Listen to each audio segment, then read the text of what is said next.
उहाँ चाहिँ पैदल यात्री मदन केसी, उहाँ चाहिँ सल्यानमा जन्मिनु भएको, सल्यानीको छोरा पनि हुनुहुन्छ, उहाँ एउटा सल्यानी पनि हो है।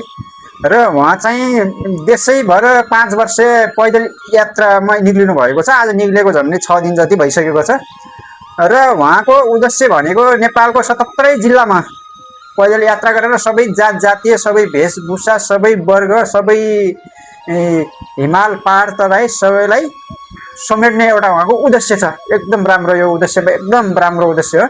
र उहाँले लुम्बिनीदेखि नै पैदल यात्रा, गौतम बुद्ध जन्मेको संसारमा एउटा यस्तो शान्ति ल्याउने एउटा गौतम बुद्ध जन्मिएको जन्मस्थान लुम्बिनीदेखि नै अस्ति उहाँले पैदल यात्रा सुरु गर्नुभएको हो। र उहाँले देशैभरका सबै नेपालीले अथवा सबै दाजुभाइहरूले उहाँलाई चाहिँ सहयोग गरिदिनु होला। आफ्नो सज्जीकरण, जस्तो कहीँ ठाउँ बस्न हाल्न सक्यो होइन, कुनै ठाउँ पानीहरू खुवाउन सक्यो, कुनै ठाउँ अथवा निकुञ्जहरूमा केही बाधाहरू आउनसक्छ त्यसलाई, अथवा कुनै केही सज्जीकरण आफ्नो देश विदेशमा कहाँ हुनुहुन्छ, उहाँ सल्यानीको छोरो भएर एउटा मदन केसी, एउटा युवालाई तपाईँहरूले नै आफ्नो सहयोग गरिदिनु होला। र उहाँको उद्देश्य एकदम मन परेको छ, एकदम राम्रो पनि छ।